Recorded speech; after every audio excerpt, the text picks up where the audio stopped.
دیکھو علم علماء دیوبند کے پاس ہے، آپ کو صحیح بات بتاؤں گا، علم علماء دیوبند کے پاس ہے۔ علم میں ایک ہوتی ہے کوانٹٹی، ایک ہوتی ہے عمق۔ میں نیوٹرل ہو کے یہ بات کر رہا ہوں۔ آپ کہہ سکتے ہو کہ آپ تو دیوبندیت کی چھاپ آپ پہ لگی ہوئی ہے، لیکن میں نے کیا بتایا کہ جب آپ فریق مخالف سے خطاب کرتے ہیں نا تو پھر نیوٹرل ہونا پڑتا ہے۔ جیسے میں اگر عیسائیت سے بات کروں گا تو میں قرآن کے دلائل تھوڑی دوں گا ان کو، کیوں کہہ رہے ہم تو اسلام کو مانتے ہی نہیں، تو میں قرآن سے ہٹ کے پہلے قرآن کے برحق ہونے کی دلیل دوں گا، وہاں مجھے نیوٹرل ہونا پڑے گا۔ تو میرے عقائد وہی ہیں جو علماء دیوبند کی عقائد ہیں، کیوں ہیں وہ میں بھی بتاتا ہوں۔ لیکن جب میں اہل حدیث سے بحث کروں گا، جب میں کسی بریلوی مکتبہ فکر سے بحث کروں گا، تو پھر میں تھوڑی دیوبندیت کا حوالہ دوں گا کہ حضرت مولوی تھانوی نے یہ لکھا تو پھر میں اس سے اوپر جاؤں گا۔ میں کس کی بات کروں گا؟ اپنا برحق ہونا، یہاں تک کہ علماء دیوبند کا برحق ہونا بھی میں قرآن و سنت سے ثابت کروں گا، اور اگر ثابت نہیں ہوگا تو مجھے چھوڑنی پڑے گی دیوبندیت۔ تو میرا مقصد تو صرف یہ ہے کہ یہ جو لیبل لگنے کی وجہ سے لوگوں نے کہا ہے نا کہ یہ اتنے سارے فرقے ہیں، لہذا یہ لیبل غلط لگایا جا رہا ہے، یہ صرف کیا ہے، ایک منجن بیچا جا رہا ہے ایک اچھا عنوان لگا کے، اور کچھ بھی نہیں ہے۔ تو میں اب دیوبندیت سے نکل کے بات کر رہا ہوں، نیوٹرل ہو کے، کہ ہم نے ہر طرح کے علماء کی کتابیں پڑھی ہیں۔ علم میں کوانٹٹی بہت ہے، علم کے اندر جو عمق اور گہرائی چاہیے نا، جو گرفت چاہیے، وہ ہم نے بر صغیر میں علماء دیوبند ہی میں دیکھی ہے۔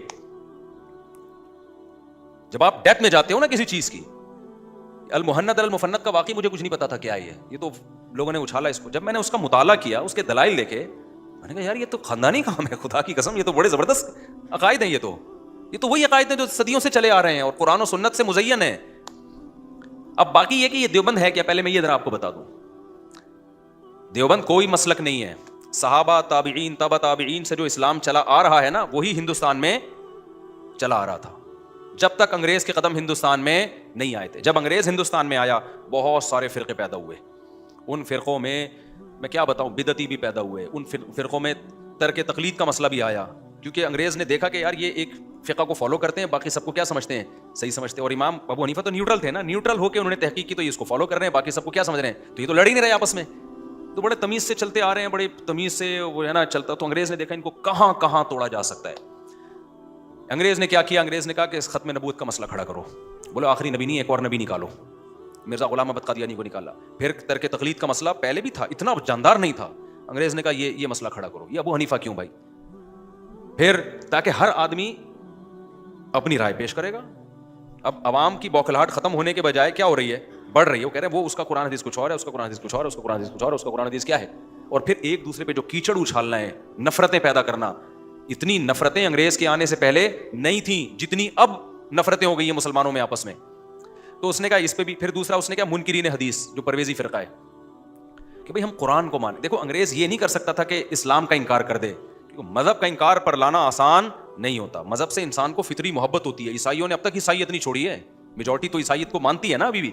مذہب کو چھوڑنا آسان نہیں ہوتا، باپ دادا کے دین سے فطری محبت بھی ہوتی ہے انسان کو جس مذہب میں پیدا ہوتا ہے۔ تو انگریز نے کہا مذہب تو نہیں چھڑوا سکتے نا ان سے، مذہب میں ایسی ان کے اختلاف ڈال دو نا، کنفیوژن ہی کنفیوژن۔ تو یہ جو منکرین حدیث پیدا ہوئے، ان کو کیا لیبل لگایا، قرآن، بھائی کیا کرنا ہے قرآن، اور یہ بخاری مسلم یہ تو بعد میں لکھی ہے، 200-300 سال کے بعد، 150 سال کوئی 200 سال کے بعد لکھی جا رہی ہے۔ یہ تو اجمیوں نے قرآن کے خلاف سازشیں کی ہیں، جتنے محدثین ہیں 99% تو اجمی ہیں، عربی تو ہے ہی نہیں وہ، تو یہ تو اجمیوں نے بعد میں عربیوں کو برباد کرنے کے لیے، امام بخاری بھی اجمی تھے، بخارا سمرقند کے، روس کی جو سوویت یونین کی آزاد ریاستیں جب پہلے تو یہ آزاد تھا نا، تو یہ تو وہاں کے لوگ ہیں، انہوں نے سارا معاذ اللہ وہی کہ منجن بیچے ہیں لوگوں کو۔ مقصد کیا تھا، قرآن سے ہٹا دینا، پھر بتایا کہ دیکھو بخاری میں تضاد ہے، ادھر یہ آ رہا ہے، ادھر یہ آ رہا ہے، ادھر یوں آ رہا ہے، ادھر یہ آ رہا ہے، ایسا پروپیگنڈا کیا، پورا ایک فرقہ بن کے کھڑا ہو گیا۔ آپ ان کے پاس بیٹھو، آپ کی کھوپڑی گھوم جائے گی۔ میں تو بیٹھا ہوں نا، وہ پتہ ہے بات، میں تو بچپن میں بھی گیا ان لوگوں کے پاس، وہ بات شروع کرتے ہیں اللہ کی کبریائی سے، منکرین حدیث سے جب آپ ملو گے نا، اللہ ایسے نکالے گا آدمی، کہے گا بھائی